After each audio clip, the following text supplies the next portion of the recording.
आप लोगों को ज्योग्राफी के एनसीईआरटी क्लास में आप लोगों का स्वागत है। ये हमारा दूसरा लेक्चर है और इसमें हम बेसिकली वायुमंडल का संगठन और संरचना के बारे में चर्चा करेंगे। ये एनसीईआरटी की बुक जो भौतिक भूगोल के मूल सिद्धांत हैं उसमें है और ये अध्याय नंबर 8 है। तो चलिए इसके आगे हम लोग देखते हैं वायुमंडल का संगठन तथा संरचना। तो सबसे पहले हम लोग देखेंगे कि आखिर ये वायुमंडल होता क्या है। ये वायुमंडल होता क्या है, वायुमंडल कहते किसको है। तो बेसिकली अगर हम लोग देखें तो वायुमंडल पृथ्वी के आवरण, जो हमारा पृथ्वी है इसके ऊपर एक वायु का आवरण है और ये वायु का आवरण पृथ्वी को चारों तरफ से घेरे हुआ है। और ये जो घेरने का कारण है, एक हिसाब से इस तरह से समझ लीजिए कि कोई चादर या कंबल है, उससे कोई चीज को आप लपेटे हुए, तो इसी तरह से एक ये कवर है हमारे पृथ्वी का। और ये पृथ्वी का जो कवर है ये बंधा हुआ है आपको गुरुत्वाकर्षण की शक्ति से, अर्थात गुरुत्वाकर्षण की शक्ति से बंधा हुआ वायु का एक परत जो पृथ्वी को चारों तरफ से घेरे हुए हैं, इसको हम लोग वायुमंडल कहते हैं। तो इसको इस प्रकार हम लोग कह सकते हैं, धरती के चारों ओर हवा का आवरण जो पृथ्वी के गुरुत्वाकर्षण से बंधे हुए हैं। तो जैसे जैसे डिफरेंटली है, जब गुरुत्वाकर्षण है तो जो ग्रेविटेशनल फोर्स है वो सतह पे ज्यादा होगा, ऊपर जाएंगे तो कम होगा। तो जैसे जैसे हम लोग ऊपर जाते हैं तो इसका घनत्व जो है घटता जाता है, यानी ऊपर जाएंगे तो घनत्व कम होगा, यानी ऊंचाई के साथ।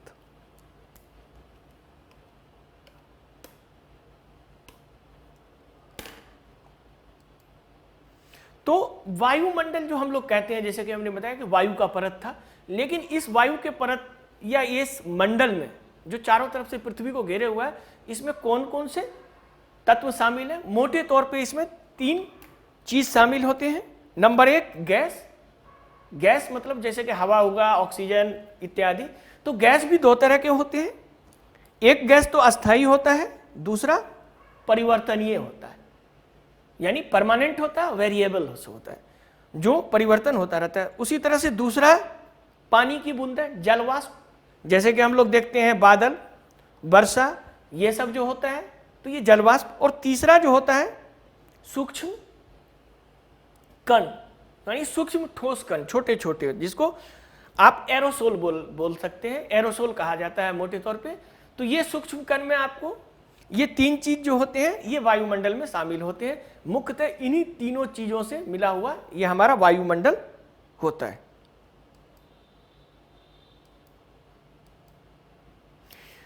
तो अगर हम वायुमंडल की संगठन की बात करते हैं कि इसकी संरचना, इसका पोजीशन क्या है, तो इसमें सब 2 तरह का, जैसे हमने बताया, परमानेंट गैस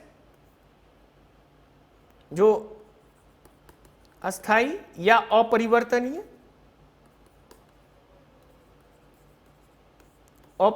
या अस्थाई गैस होता है, और दूसरा होता है वेरिएबल्स,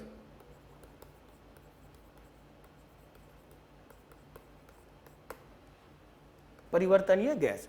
तो एक क्या होता है अस्थाई या जिसको परमानेंट हम लोग कहते हैं, उसमें आपको नाइट्रोजन, ऑक्सीजन, आर्गन ये मुख्यतः होते हैं, यानी 78% ऑक्सीजन, 21%, इसको अप्रोक्स हम लोग 21% मान सकते हैं, और इसको लगभग 1% हम लोग मान सकते हैं आर्गन को। तो ये अगर हम अस्थाई गैस के बारे में बात करें तो अस्थाई गैस मुख्यतः 3 होते हैं, जिसमें नाइट्रोजन, ऑक्सीजन और आर्गन। जहां तक अस्थाई गैसों की बात हम लोग करते हैं तो उसमें वाटर वेपर की तादाद सबसे ज्यादा होता है, जिसको हम लोग अभी जिक्र किए थे, जलवाष्प। ये जो होता है वायुमंडल का 0 से 4% के बीच में होता है। उसी तरह से अगर हम लोग करें, दूसरा नंबर पे आता है कार्बन डाइऑक्साइड, CO2। ये 0.038% होता है। अगर इसको ppm में हम लोग जिक्र करें तो 380 ppm होता है। ppm मतलब होता है पार्ट पर मिलियन, यानी 10 लाखवां हिस्सा, यानी कोई भी चीज है उसके 10 लाखवां हिस्सा, तो ये 380 ppm होता है।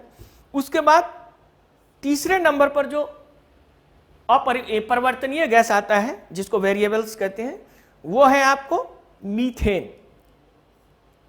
ये 1.7 ppm होता है, ppm, ये 1.7 ppm होता है। फिर उसके बाद नाइट्रस ऑक्साइड होता है, वो होता है 0.3 ppm। उसी तरह से अगर हम लोग देखें तो ओजोन O3 ये है 0.04, लेकिन इसमें भी चूंकि ये परिवर्तनीय है तो इसमें भी चेंजेस होते रहते हैं, सतह पे अलग होते हैं, और फिर जो स्ट्रेटोस्फीयर जिसको हम लोग समताप मंडल कहते हैं उसमें ये अलग होता है। तो इसकी चर्चा हम लोग करेंगे आगे। तो ये मोटे तौर पे हमारा ये गैस था। अब आगे हम लोग देखेंगे एक एक जो हमने बताया ये संगठन है जो वायु का, एक एक की चर्चा हम लोग अब करते हैं इस पे।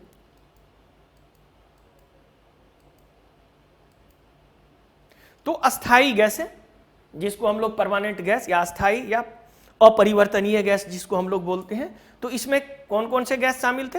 नंबर 1 नाइट्रोजन जो हमने बताया था 78%, उसी तरह ऑक्सीजन 21% और आर्गन 1% से थोड़ा कम, जो हमने बताया था 1%, अप्रोक्स 1% के आसपास वो आता है। तो ये आपको अस्थाई गैस है। ये अस्थाई गैसें जो होती है तकरीबन अगर आप देखें तो 100 से 80 से 100 किलोमीटर के बीच की ऊंचाई तक इसका सापेक्ष प्रतिशत अर्थात 78%, 21% और 1% जो है ये 100 से 80 किलोमीटर, मतलब 80 किलोमीटर से 100 किलोमीटर अगर हम वायुमंडल में ऊपर जाएंगे तो इसकी जो अनुपात है इसका लगभग स्थिर रहता है, समान रहता है। इसी वजह से इसको अस्थाई गैस मोटे तौर पे कहते हैं। तो अब ये 100 से 80 किलोमीटर की जो रेंज होता है जिसमें ये अस्थाई गैस है परिवर्तन नहीं होता है, तो इसको होमोस्फीयर के नाम से भी जाना जाता है। क्योंकि इसमें अपेक्षाकृत जो होता है गैस सजातीय होता है, मतलब एक ही आपको मिलेगा 78, 21 और 1%। तो इसीलिए 80 से लेके 100 तक भी अगर हम जाते हैं तो उसमें हम लोग उसको होमोस्फीयर कहते हैं।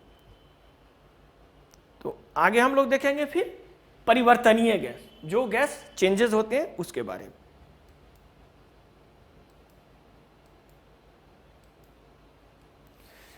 तो पृथ्वी के वायुमंडल में जो परिवर्तनीय गैस है उसमें है आपको जलवाष्प जो हमने बताया था 0 से 4% के बीच में होता है,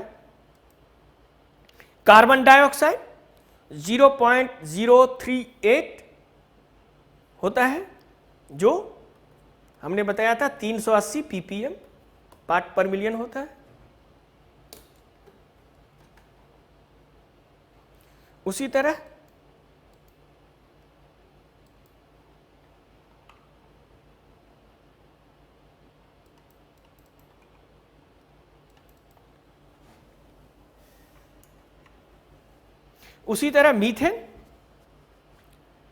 मीथेन जो है वो आपको 0.0017% होता है, और ओजोन जो हमने बताया था 0.4 यानी 0.4% होता है। तो ये सभी जो है ये क्या है? परिवर्तनीय गैस है। परिवर्तनीय गैस की खासियत ये होती है कि ये हमेशा चेंज होते रहते हैं, यानी कभी कहीं आपको 0% मिल सकते हैं जैसे कि वाटर वेपर की बात अगर करें तो, और कहीं आपको 4% भी मिल सकते हैं। तो अगर हम देखें जलवाष्प जैसे कि हमने कहा 0 से 4%, तो अभी तक हम लोगों ने जो देखा था वायुमंडल में सबसे ज्यादा नाइट्रोजन 78%, ऑक्सीजन 21% और आर्गन जो हमने देखा था तकरीबन 1 के आसपास था, 1 से थोड़ा सा कम था। उसी तरह अगर हम देखें तो नाइट्रोजन और ऑक्सीजन के बाद, यानी नाइट्रोजन आपका 78%, ऑक्सीजन 21%, उसके बाद अगर सबसे ज्यादा कोई गैस है तो वो जलवाष्प है। क्योंकि जलवाष्प यहां हमारा 0 से 4% के बीच मौजूद होता है। तो ये आपको वायुमंडल में परिवर्तनीय गैस है। इसके बारे में हम आगे विस्तार से चर्चा करेंगे।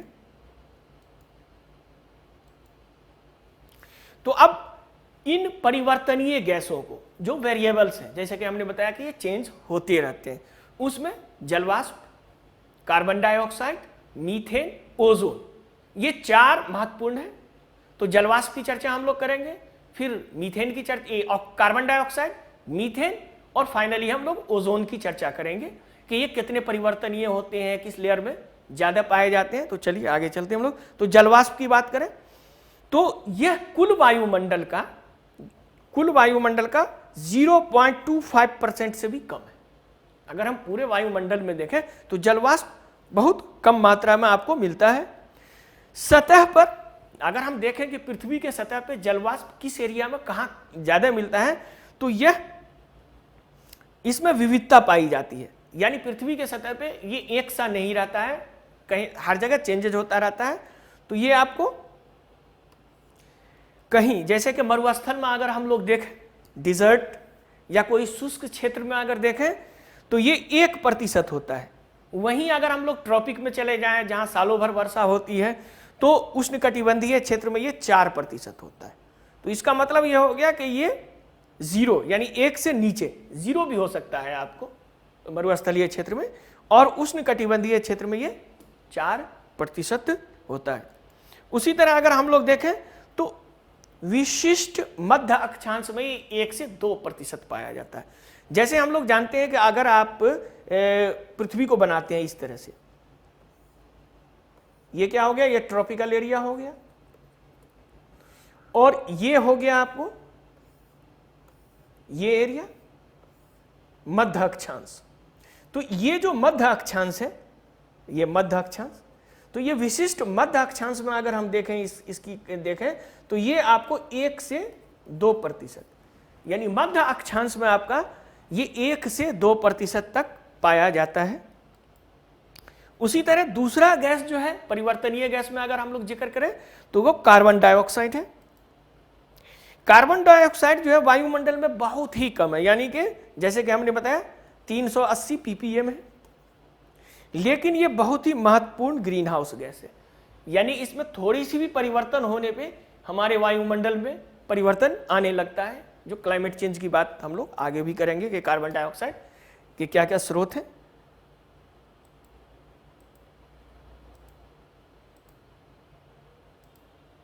अब तीसरा जो सबसे महत्वपूर्ण गैस है वो है आपका ओजोन, O3। ओजोन गैस जो है आपको इसकी सांद्रता यानी इसका कंसंट्रेशन, ओजोन गैस का जो कंसंट्रेशन है लगभग 0.05 से 0.15 ppm के बीच होता है। यानी इसी बीच में ये वेरी करते रहते हैं, यानी कहीं पे ओजोन आपको 0.05 और 0.04 होगा। तो हम देखेंगे कि ऊपरी वायुमंडल में, जो ऊपरी वायुमंडल होता है उसमें ओजोन का कंसंट्रेशन जो होता है वो 15 ppm होता है, यानी जो हमने बताया 0.4 से 15 ppm। तो ये 15 ppm तक ये आपका होता है ऊपरी वायुमंडल, अर्थात जिसको हम लोग समताप मंडल कहते हैं। हानिकारक विकिरण जो होता है, जैसे कि हम लोग जानते हैं हानिकारक विकिरण यूवी रेज, अल्ट्रावायलेट रेज। तो अल्ट्रावायलेट रेज से ओजोन हमें बचाता है ऊपरी वायुमंडल में, क्योंकि ये उसको अवरुद्ध करने का काम करता है। किंतु अगर हम यही ओजोन जो हमको ऊपर में बचा रहा है, लेकिन यही ओजोन अगर नीचे आ जाता है तो ये प्रदूषक माना जाता है और ये लोगों के जीवन के लिए हानिकारक होता है। क्यों हानिकारक होता है? हम लोग जानते हैं ये O3 है। तो O3 क्या है? ऑक्सीजन से ही बना है, ऑक्सीजन O2 है। तो ये O2 में अगर एक O जुड़ जाता है तो ये फिर O3 बनता है। तो इसका मतलब है कि अगर O3 बना तो ऑक्सीजन की भी कमी हो गई। तो इसीलिए ये सतह पे अगर मिलता है तो सतह पे हानिकारक है। माना जाता है, जो वर्तमान में हम लोग जानते हैं कि माना जाता है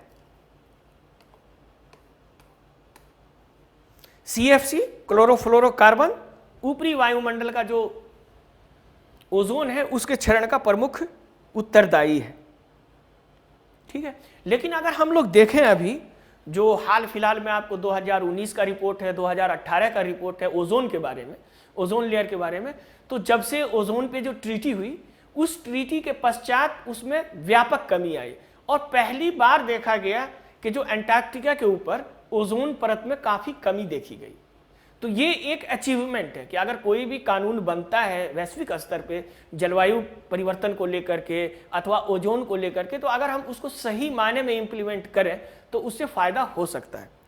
तो CFC के बारे में भी यही है, जब CFC का उत्सर्जन कम हुआ, लोगों ने कम इसको इस्तेमाल किया, जैसे कि फ्रिज रेफ्रिजरेटर में हम लोग जानते थे, तो उसके अल्टरनेट जब शुरू हुए, तो उसके पश्चात अगर हम लोग देखते हैं तो ये ओजोन जो पिछले साल रिपोर्ट आया है, उस रिपोर्ट में इसकी सांद्रता में काफ़ी बढ़ोतरी हुई है और देखा गया है कि अब ओजोन लेयर जो है, ओजोन छिद्र जिसको हम लोग बोलते थे, वो लगभग भर गया है और वो अच्छा हो रहा है।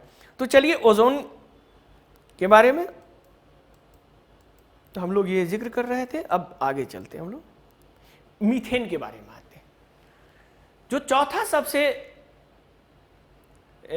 वेरिएबल गैस जिसको हम लोग कहते हैं, परिवर्तनीय गैस कहते हैं, वो आपको मीथेन या CH4 है। ये वायुमंडल में अगर हम लोग देखें तो 1.7 ppm आपको मिलेगा ये वायुमंडल में।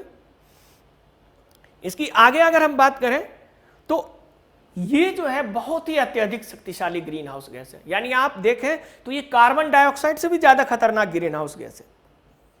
कार्बन डाइऑक्साइड तो है ही ग्रीन हाउस गैस, लेकिन ये कार्बन डाइऑक्साइड के भार की तुलना में ये 21 गुना अधिक शक्तिशाली है। यानी अगर हम इसकी बात करें कि कार्बन डाइऑक्साइड से ये कितना खतरनाक है, तो ये 21 गुना अधिक शक्तिशाली है।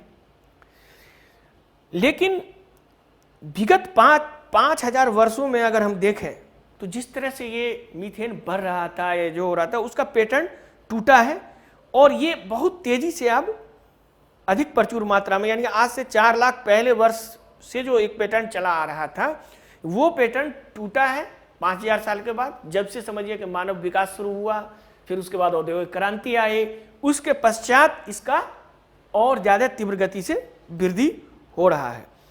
तो अब सवाल ये होता है कि ये मीथेन गैस कहाँ से आता है, किससे उत्सर्जन होता है? तो ये कृषि, बायोमास, जीवाश्म ईंधन का निष्कर्षण तथा कुछ उद्योग ने इसकी वृद्धि की है, यानी वो उद्योग जो है इसके लिए जिम्मेदार है। तो इसमें क्या है, कृषि एग्रीकल्चर से आता है, बायोमास जीवाश्म ईंधन का निष्कर्षण और कुछ उद्योग, खास करके बेसिकली जो हम लोग उद्योग।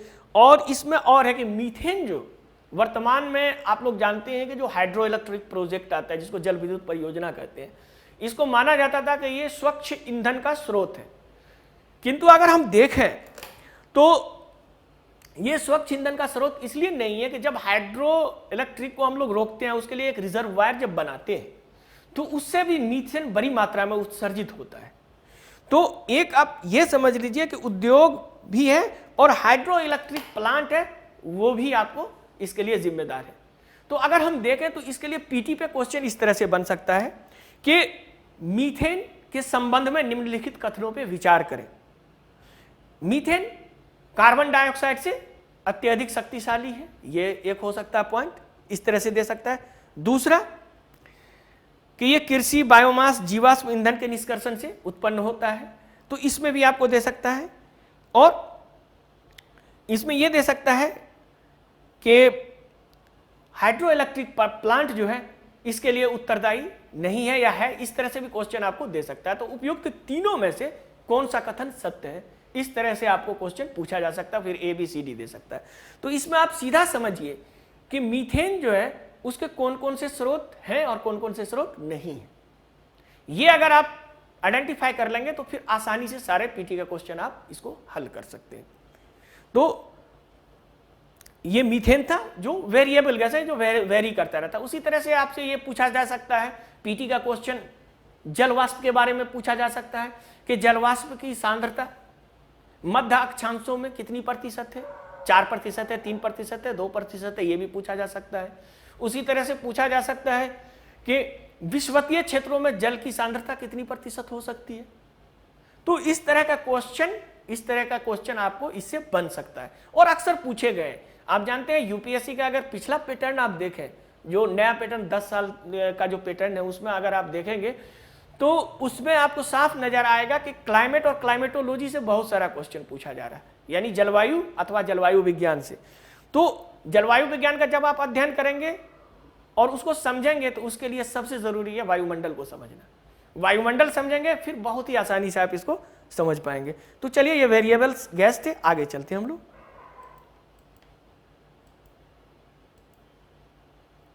अब जो ये अभी हम लोग बताए थे कि गैस पे हम लोग जिक्र कर रहे थे, जलवाष्प हो गया, जलवाष्प देख लिया, गैस देख लिया, और तीसरा चीज जो बताया था एरोसोल, जिसको सूक्ष्म एरोसोल या पार्टिकुलेट कहते हैं या सूक्ष्म कण कहते हैं। यानी इतनी सूक्ष्म कण वो होता है कि वो आपके आंख के सामने भी रहता है और आपको पता नहीं चलता है। तो ये पार्टिकुलेट मैटर क्या होता है, इस पे भी अक्सर क्वेश्चन पूछा जाता है। तो ये छोटे सूक्ष्म कण जो होते हैं, ये तरल बूंदों या बादल की बारिश को छोड़कर, यानी बारिश का जो बूंद होता है वो जलवाष्प में हम लोग उसका जिक्र कर चुके हैं, उसके अतिरिक्त जिसमें ये नमक का कण हो सकता है आपको, और तो ये जो होता है एरोसोल, ये दो तरह से होता है। एंथ्रोपोजेनिक भी होता है, यानी कि मानव निर्मित भी होता है, और नेचुरल भी होता है। यानी एक तो हो गया कि हम मानव हैं, उद्योग से या मानव की विभिन्न एक्टिविटी से भी उत्पन्न हो सकता है। दूसरा जो है आपको, वो आपको प्राकृतिक रूप से होता है। प्राकृतिक रूप से होता है जैसे कि सागर का नमक, धूल, पौधे का उत्सर्जन। जैसे पौधे में आप लोग जानते हैं कि पौधे में जो पॉलिनेशन जिसको हम लोग बोलते हैं, फर्टिलाइजेशन जो पौधे में होता है वो पॉलिनेशन से होता है। और हवा में भी उसके एंड्रोसियम और उसके जो वो कण होते हैं, पॉलेन होते हैं, वो आपको हवा में तैरते रहते हैं। तो ये सब जो होता है, जैसे नमक, धूल, कण, पौधे का उत्सर्जन, ये सब प्राकृतिक रूप से होते हैं। आमतौर पे लोग ये समझता है कि जो पार्टिकुलेट मैटर है इसकी तादाद बढ़ गई या ये हो गया, खास करके अर्बन एरिया में ये बढ़ता है, तो ये पॉल्यूशन है। जी नहीं, ये पॉल्यूशन नहीं हो सकता। पॉल्यूशन होता है लेकिन ये सभी एरोसोल पॉल्यूशन नहीं करता है। और ये एरोसोल कभी कभी काफी महत्वपूर्ण होते हैं। जैसे अगर आप सोच लें एक एग्जाम्पल के तौर पे कि जो बादल है, बादल को बनने के लिए न्यूक्लियाई कंडेंसेशन न्यूक्लियाई की जरूरत होती है सांद्रता के लिए, और अगर बादल में कंडेंसेशन न्यूक्लियाई नहीं हो तो बारिश होगी ही नहीं। तो वर्षा के लिए ये बहुत महत्वपूर्ण है। तो एरोसोल वास्तव में वर्षा की प्रक्रियाओं के लिए आवश्यक है। अगर हम देखेंगे कि रेन का कैसे फॉर्मेशन होता है, अभी जो हमारा नेक्स्ट होगा इसके बाद वो वही होगा वाटर इन एटमॉस्फेयर। तो हम देखेंगे कि जल की बूंदें जो है वो किस तरह से एरोसोल जो है तो उसमें अपनी महत्वपूर्ण भूमिका निभाता है। तो ये मोटे तौर पे था एरोसोल, जिसको सूक्ष्म कण कहते हैं। तो ये सब वायुमंडल का क्या था, एक संगठन था। ये सब मिलके वायुमंडल बनाता है जो हमारे चारों ओर मौजूद है। अब हम लोग ये वायुमंडल के संगठन के बारे में चर्चा कर चुके हैं। अब हम लोग देखेंगे कि इसकी संरचना, कि वायुमंडल, ये तो संगठन हम देख लिए कि इसमें आपको एरोसोल्स हैं, उसमें परिवर्तनीय गैस है, अस्थायी गैस है, उसके अतिरिक्त जलवाष्प है। तो ये सारी चीज मिलके हमारा वायुमंडल का संगठन करता है, हमारा वायुमंडल बनाता है। लेकिन आप देखेंगे कि इसका स्ट्रक्चर किस तरह से है। और स्ट्रक्चर की जब हम लोग बात करते हैं तो बेसिकली हम इसका वर्टिकल स्ट्रक्चर की बात करते हैं, यानी नीचे से लेकर ऊपर तक जैसे इसकी घनत्वता बढ़ती जाती है तो उसमें क्या होता है कि ताप में भी परिवर्तन आता जाता है। तो इसके आधार पे वायुमंडल की संरचना बनाया जाता है। तो आमतौर पर वायुमंडल लंबवत संरचना, जैसे कि हमने बताया कि वर्टिकल, उसका डिवीजन किया जाता है। परतों के भीतर का तापमान, जैसे कि परतों के भीतर का तापमान, जैसे कि अगर आप जमीन से ऊपर जाएंगे तो जैसे जैसे ऊपर जाएंगे तो तापमान कमता जाएगा। तो उसी तरह से इसके परिवर्तन को ही आधार बनाते हुए ये वायुमंडल का डिफरेंट लेयर को परिभाषित किया गया है। तो चलिए हम लोग देखते हैं कि वायुमंडल जो हमारा है इसके कितने परत हैं, कितने लेयर हैं।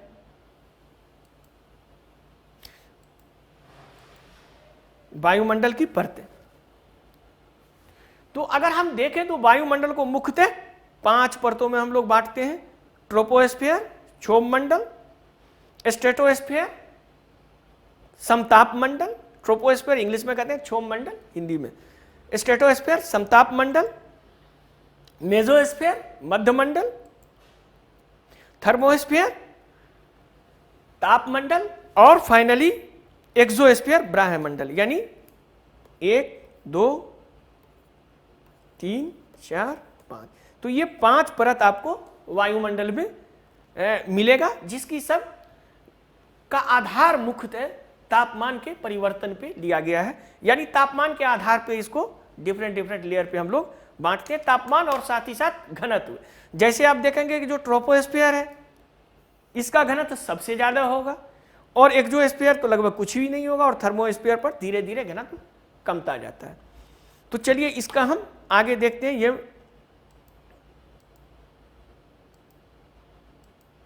ये हमारी पृथ्वी है, देख रहे हैं, और ये जो आपको दिखाई दे रहा है ये इसका वायुमंडल है। अब हम देखेंगे कि इसकी परतें इस पे कौन कौन सी है। तो ये देखिए, ये जो एक ऊपर परत है जो पृथ्वी के जस्ट सतह के पास होता है, इसको हम लोग कहते हैं क्षोभ मंडल, ट्रोपोस्फीयर, इसको क्षोभ मंडल कहते हैं। ये 8 से 16, कहीं कहीं पे 18 विषुवतीय क्षेत्र पे अगर हम लोग देखेंगे तो ये 8 से 18 किलोमीटर तक होगा, 18 किलोमीटर तक होगा। लेकिन ये ध्रुवों पे जाके, ध्रुव पे ये कम हो जाएगा, 8 किलोमीटर तक वो होता है। उसी तरह से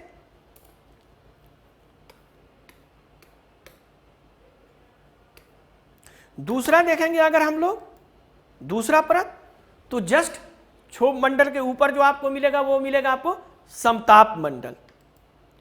और ये समताप मंडल जो है, जिसको स्ट्रेटोस्फीयर कहते हैं, 10 से 50 किलोमीटर होता है इसकी। ये 10 से 50 किलोमीटर के बीच में आपको समताप मंडल पाया जाएगा। अब जहां समताप मंडल होगा उससे अगर हम लोग ऊपर जाएंगे तो आपको मेसोस्फीयर कहलाएगा। समताप मंडल से ऊपर मेसोस्फीयर, यानी 50 से 80 किलोमीटर के बीच का।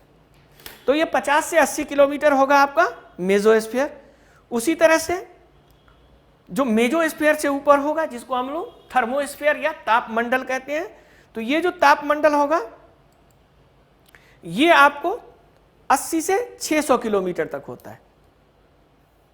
यानी समझिए ये 600 किलोमीटर, और उसके ऊपर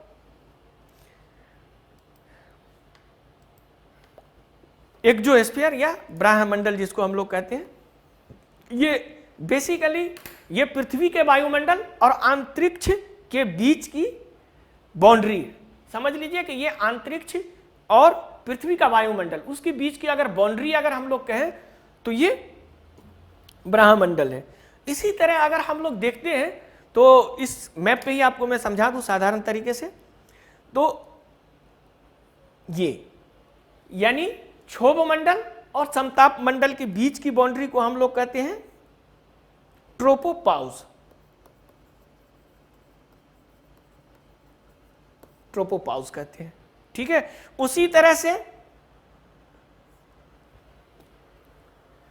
समताप मंडल और मेसोस्फीयर अर्थात मध्य मंडल के बीच की बाउंड्री को हम लोग कहते हैं स्ट्रेटोपाउस, स्ट्रेटोपाउस। उसी तरह से हम लोग मेसोस्फीयर अर्थात मध्य मंडल और तापमंडल थर्मोस्फीयर के बीच के, इसके बीच के दूरी को हम लोग कहते हैं मेसोपाउस, मेसोपाउस कहते हैं। तो ये बेसिकली इनके बीच की बाउंड्री है। इसके आगे हम लोग चलते हैं।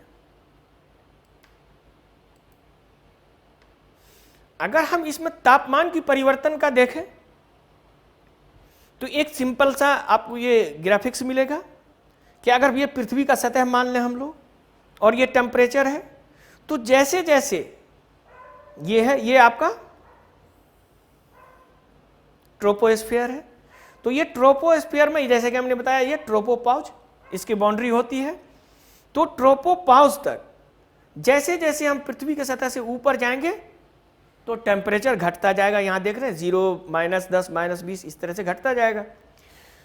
उसी तरह से जब ये ट्रोपोपाउस पे आएगा तो वहां आपको तापमान पाउस हो जाता है, इसीलिए उसको ट्रोपोपाउस कहा गया है।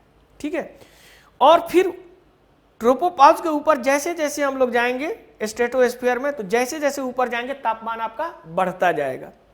फिर उसके बाद स्ट्रेटोपॉज आएगा, जो हमने बताया था आपको स्ट्रेटोपॉज, और स्ट्रेटोपॉज से फिर जैसे जैसे हम लोग ऊपर जाएंगे तो तापमान घटता जाएगा यहां तक, मेसोपॉज तक, ये मेसोपॉज तक।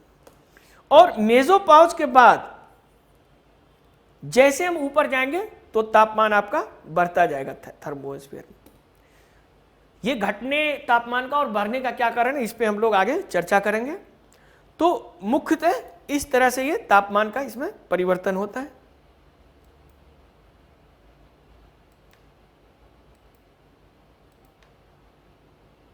अब हम लोग जैसा कि हमने बताया, तो ये पांचों जो लेयर है, इस पांचों का हम लोग एक एक करके स्टडी करेंगे। तो क्षोभ मंडल, क्षोभ मंडल, ट्रोपोस्फीयर की बात हम करें तो ये सबसे निम्न और पतली परत होती है, यानी ये सबसे नीचे होता है पृथ्वी का और सबसे पतली परत होती है, नंबर 1। नंबर 2, यह भूमध्य रेखा पर इसकी ऊंचाई जो है वो जैसे कि हमने बताया 18 किलोमीटर और ध्रुवों पर 8 किलोमीटर, यानी ये 8 से 18 किलोमीटर के बीच आपको मिलेगा।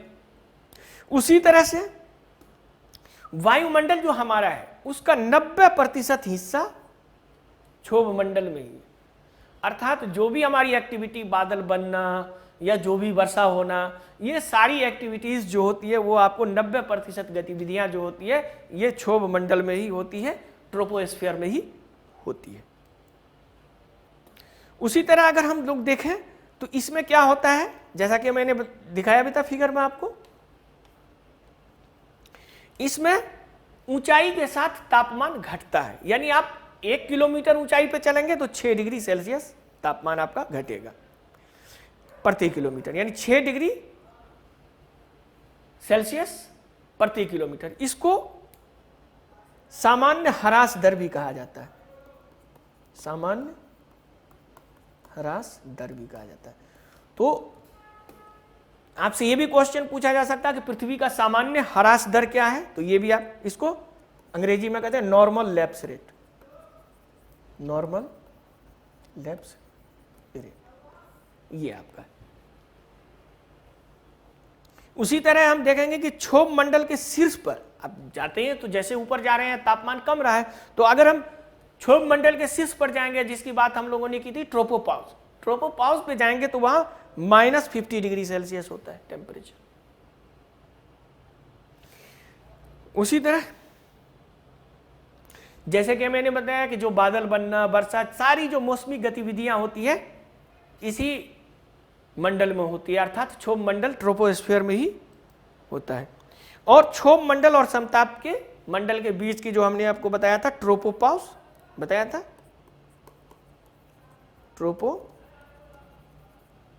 ट्रोपोपॉज, तो इसको हम लोग ट्रोपोपॉज कहते हैं। तो ये हो गया आपको क्षोभ मंडल के बारे में जानकारी, जिसको ट्रोपोस्फीयर कहते हैं।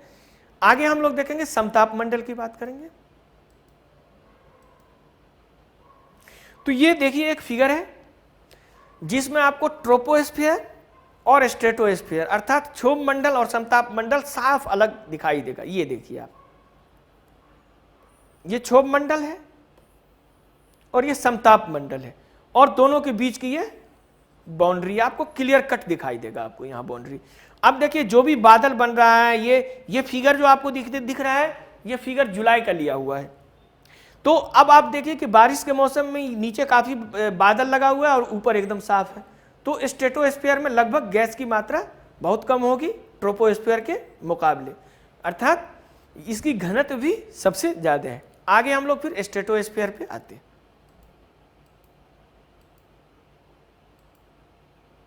समताप मंडल, जिसको हम लोग स्ट्रेटोस्फीयर बोलते हैं। आगे यह 10 से 50 किलोमीटर तक फैली होती है। यह कम घना होता है, जैसे कि हमने बताया कि जो सबसे ज्यादा घना वो ट्रोपोस्फीयर, ये कम घना होता है, तो इसका मतलब इसमें पानी भी कम होता है, जलवाष्प भी कम होगा। ऊंचाई के साथ इसमें जैसे जैसे ऊंचाई पे जाएंगे तो तापमान बढ़ता जाता है। लगभग कोई भी मौसम संबंधित घटना नहीं होती। जैसे कि हमने बताया कि बादल बनना, बारिश होना, ये सारी घटनाएं जो हो रही थी ट्रोपोस्फीयर पे हो रही थी, क्षोभ मंडल में हो रही थी। इस मंडल में इस तरह की कोई खास घटना नहीं होती है। मौसम एकदम आसमान साफ रहता है, इसके ऊपर अगर आप जाएंगे तो साफ मिलेगा। तो कोई मौसम संबंधित घटना नहीं होती है लगभग। और इस लेयर में क्या होता है, ओजोन पाया जाता है। जैसे कि अभी हमने ओजोन बताया था कि ऊपरी परत का ओजोन हमारे लिए बहुत फायदेमंद है, क्योंकि वो अल्ट्रावायलेट रेज को रोकता है। तो इसीलिए इसमें ओजोन पाया जाता है। और ओजोन परत जो है हमारा, जो स्ट्रेटोस्फीयर जैसा कि हमने बताया 10 से 50 किलोमीटर है, तो ओजोन परत आपको 20 से 30 किलोमीटर के बीच में पाया जाता है।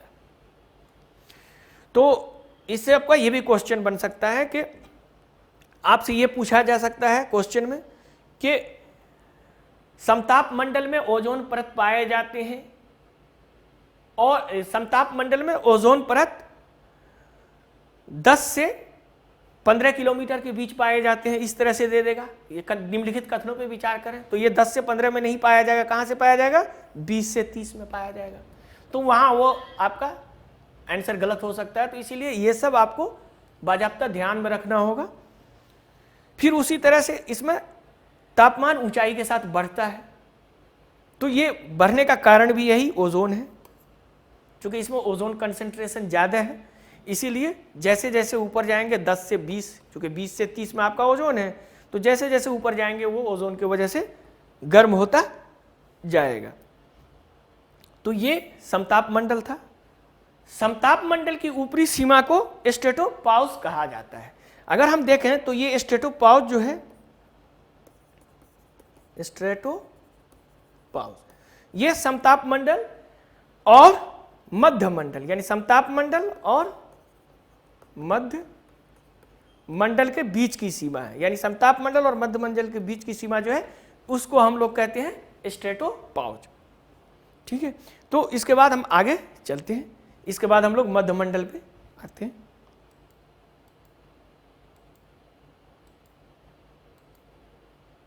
मध्य मंडल, मध्य मंडल जो है, जैसा कि हमने पहले भी जिक्र किया था, ये 50 से 80 किलोमीटर के बीच में फैली हुई है ऊपर में वायुमंडल में। इसका गैस जो है बहुत कम घना होता है, लगभग समझिए इसमें बहुत अल्प मात्रा में गैस होते हैं, बहुत कम होता है, घनत्व कम होता है। और ऊंचाई बढ़ने पर इसमें क्या होता है, फिर तापमान घटता जाता है। इस परत में गैसों द्वारा बहुत कम यूवी विकिरण अवशोषित की जाती है, अर्थात जो भी ऊपर से विकिरण आती है अल्ट्रावायलेट का, वो सब आपको स्ट्रेटोस्फीयर में रोक लिया जाता है। और इसमें चूंकि गैस लगभग नहीं होता है, बहुत कम होता है, तो ये गैस रुकता नहीं है, जिसकी वजह से इसमें जो है सो ऊपर जाने पर तापमान आपका घटता जाता है। उसी तरह अगर हम देखें तो इसकी ऊपरी सीमा, अर्थात मीजोस्फीयर का जो ऊपरी सीमा है उसको मेसोपाउस कहा जाता है। मेसोपाउस कहा जाता है। और ये मेसोपाउस जो है वो क्या है, ये मध्य मंडल, मेसोस्फीयर और तापमंडल, तापमंडल के बीच की सीमा है। अर्थात तापमंडल और मध्य मंडल के बीच की सीमा यदि पूछा जाए तो उसको मेसोपाउस कहा जाता है। इस पे भी आपको अगर पीटी का क्वेश्चन आप बनाना चाह सकते हैं तो बहुत ही आसानी से इसमें बहुत महत्वपूर्ण क्वेश्चन बन सकता है कि जैसे डिफरेंट लेयर हमने बताया, सीमा बताया, ये सीमा भी आपको पूछा जा सकता है कि निम्नलिखित कथनों पे विचार करें कि मेसोपाउस जो है वो मध्य मंडल, मेसोपाउस जो है वो मध्य मंडल और तापमंडल के बीच की सीमा है। मध्य मंडल या समताप मंडल के बीच की सीमा है, मध्य मंडल या क्षोभ मंडल के बीच की सीमा है, या इस तरह से कुछ भी पूछ सकता है उसमें। तो उस हिसाब से आप लोग इसको आसानी से देखें कि ये क्या है, मध्य मंडल और तापमंडल के बीच की सीमा को हम लोग मेसोपाउस कहते हैं।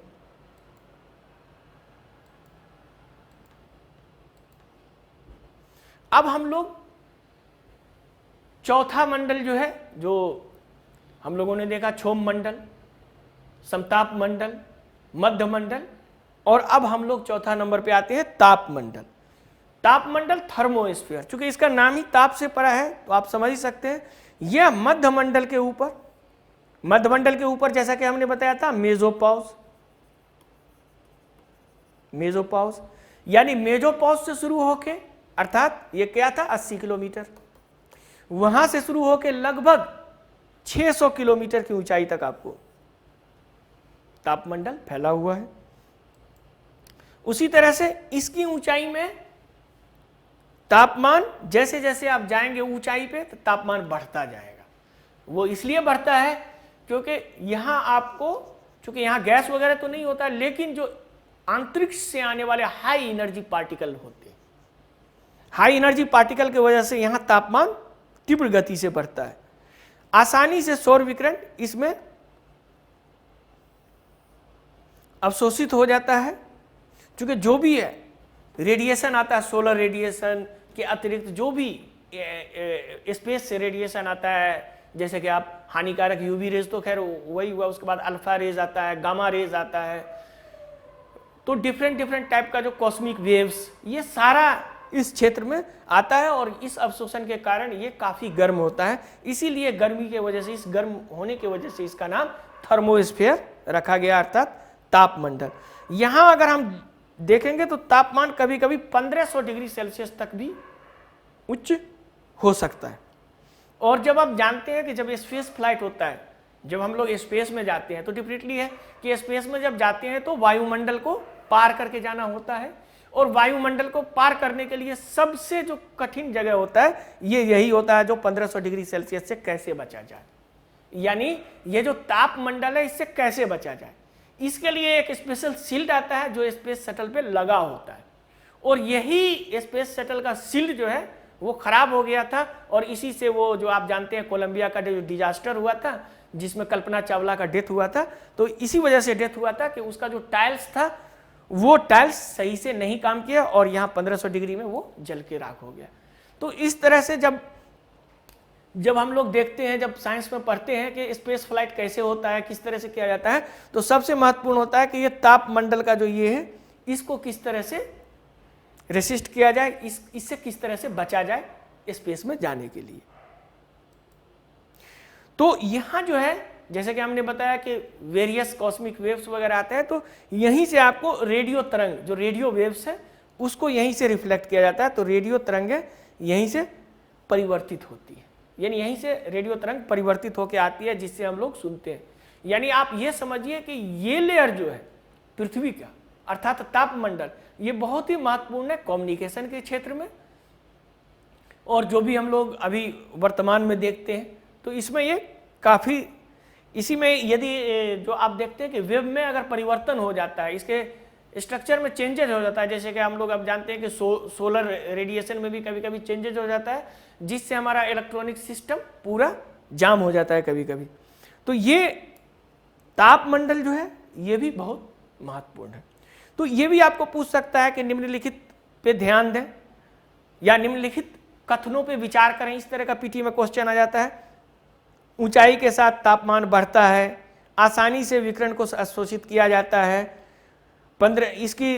इसका तापमान 1500 डिग्री सेल्सियस तक उच्च हो सकता है, तो ये 3 दे देगा। और उपरोक्त में किया गया वर्णन कौन से मंडल, कौन से वायुमंडल के कौन से परत का वर्णन करता है, और उसमें ये चारों परत का आपको नाम दे सकता है, क्षोभ मंडल, समताप मंडल, मध्य मंडल, ताप मंडल, इस तरह से दे सकता है आपका चॉइस में, ऑब्जेक्टिव में। तो इस तरह का आपका ये आसानी से क्वेश्चन आप इसको बना सकते हैं। आगे चलते हैं हम लोग। तो सबसे जो लास्ट वाला होता है, जो हमने बताया था कि जो अंतरिक्ष और पृथ्वी के वायुमंडल की सीमा, उसको एक्सोस्फीयर या ब्रह्मंडल हम लोग कहते हैं। ये पृथ्वी और अंतरिक्ष के बीच की सीमा है, यानी जैसे कि हम अगर ये पृथ्वी बनाए और ये स्पेस है और ये पृथ्वी है, और ये पृथ्वी का डिफरेंट लेयर है, 1 2, ये आपका ट्रोपोस्फीयर, स्ट्रेटोस्फीयर, मेसोस्फीयर, और ये आपका थर्मोस्फीयर, और ये स्पेस है। और ये स्पेस और इस थर्मोस्फीयर के बीच का जो बाउंड्री आप कह लें, ये बाउंड्री आपको एक्सोस्फीयर कहलाता है, ब्रह्मंडल कहलाता है।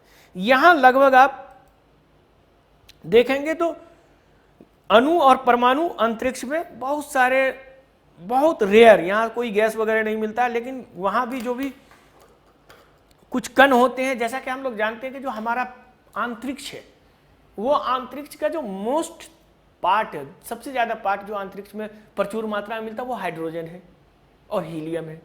अभी आप लोग जानते होइएगा, करंट अफेयर्स पे अगर आप लोग ध्यान दीजिएगा किस तरह से हीलियम स्टार्स डिस्कवर किए गए हैं, तो ये हाइड्रोजन और हीलियम, तो इसी तरह से इसमें हल्के अणु यहाँ पे मिल सकते हैं, जिसमें हाइड्रोजन भी हो सकता है, हीलियम भी हो सकता है, तो ये अंतरिक्ष में हो सकते हैं। तो ये आपका एक्सोस्फीयर आ गया। तो एक्सोस्फीयर बेसिकली एक परत न होकर के समझिए कि ये पृथ्वी के वायुमंडल और स्पेस के बीच की बाउंड्री है।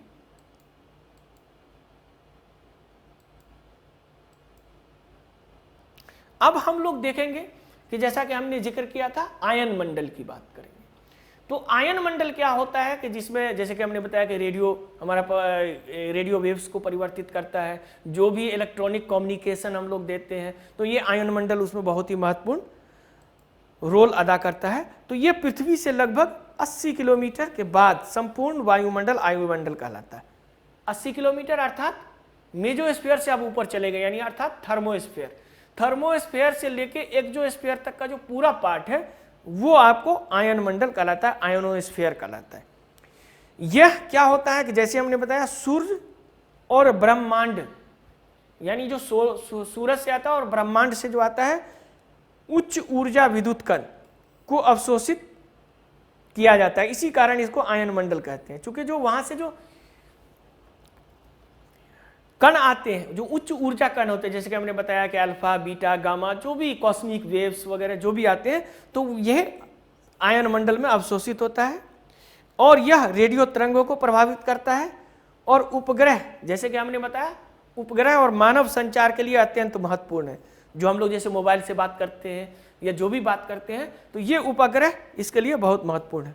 और हम जानते हैं कि आयन मंडल का जो विशेष ये है, इसको कैसे बचता है, जो पृथ्वी का चुंबकीय क्षेत्र है। और जो हमने पहला लेक्चर में आप लोगों को बताया था कि जो पृथ्वी का चुंबकीय क्षेत्र है वो पृथ्वी के कोर द्वारा संचालित होता है। पृथ्वी का कोर बहुत ही महत्वपूर्ण है चुंबकीय फील्ड बनाने में, core, outer core, inner core दोनों। तो ये सब देखेंगे, ये हमारे मानवीय संचार के लिए बहुत महत्वपूर्ण है। तो आयन मंडल का हम लोग जिक्र कर रहे थे। उसी तरह अब हम लोग देखें कि ये अगर हम लोग देखें कि डिफरेंट मंडल जो आपको आएगा, तो नॉर्मल आगे देखें तो ये जो 0 से 100 किलोमीटर के बीच है, समझिए कि हमारी संपूर्ण वायुमंडल पृथ्वी का, जो हमारा पृथ्वी का वायुमंडल है वो यही 0 से 100 किलोमीटर के बीच में, जिसमें आपको ट्रोपोस्फीयर भी है, स्ट्रेटोस्फीयर भी है, मेसोस्फीयर भी है। और यहां से बेसिकली जो आपको यहां तक थर्मोस्फीयर है, जो 500 या 600 किलोमीटर तक आप कह सकते हैं, उसके बाद एक्सोस्फीयर है। अब यहां देखिए, ये जो आप देख रहे हैं ये तापमान का सिंबल है। तो ये देखिए कि ये एक्टिव सनरेज आता है, एवरेज सनरेज आता है, इस तरह से। तो अब जो ये 100 किलोमीटर है, चूंकि सारा वायुमंडल जो पृथ्वी का है वो पूरा कॉन्सेंट्रेटेड है 100 किलोमीटर के बीच में, 80 से 100, तो इसीलिए इसको होमोस्फीयर कहा जाता है। अर्थात ये 80 से 100 किलोमीटर के बीच में जो भी गैस पाया जाता है वो गैस लगभग अपरिवर्तनीय, अस्थायी रूप से ही रहता है, उसमें ड्रास्टिक चेंज आपको देखने को नहीं मिलेगा, यानी अत्यंत अचानक चेंज हो जाए ऐसा आपको देखने को नहीं मिलेगा। तो इसीलिए 100 किलोमीटर तक जो पृथ्वी का है 0 से 100 किलोमीटर जो पृथ्वी का ऊपर का वायुमंडल है उसको होमोस्फीयर, और उससे ऊपर का जितना वायुमंडल है, ऊपर आप चले जाइए जहां तक, उसको हेट्रोस्फीयर कहा जाता है, हेट्रोस्फीयर। उसी तरह से आप अगर यहां से ले लें, जो हमने बताया था 80 से लेके ऊपर तक आप चले जाए, यानी 600 किलोमीटर तक, तो 80 से अगर 600 किलोमीटर तक आप जाते हैं ऊंचाई तक, तो ये सब आयनोस्फीयर कहलाता है, यानी इसमें आपको आयन मिलेंगे, जिसमें कॉस्मिक रेज वगैरह जो भी जो ब्रह्मांड से आते हैं, जो सोलर विकिरण आते हैं, ये सारे आयन आपको यही यहाँ से 80 से लेके ये 600 किलोमीटर के बीच में आपको आएंगे। तो ये मुख्यतः हमारे वायुमंडल का संगठन और संरचना भी हमने बता दिया। इसमें आपको बताया कि डिफरेंट लेयर होते हैं एक सामान्य तरीके से, फिर होमोस्फीयर, हेटेरोस्फीयर के बारे में हम लोगों ने जिक्र किया, और फिर हमने बताया आयनोस्फीयर कहाँ से कहाँ तक होता है। तो ये एक था। तो आपको वीडियो देखने के लिए धन्यवाद, और आप लुकमान IAS का जो हमारा फाउंडेशन बैच है उसमें डेफिनेटली ज्वाइन करें, और आप लोगों को होप करते हैं कि आप लोग इसको और अच्छे तरह से समझ सकते हैं क्लास में आके, और इससे आपका UPSC का जो प्रारंभिक परीक्षा है और मुख्य परीक्षा दोनों के लिए ही ये बहुत ही महत्वपूर्ण है। तो वीडियो देखने के लिए धन्यवाद।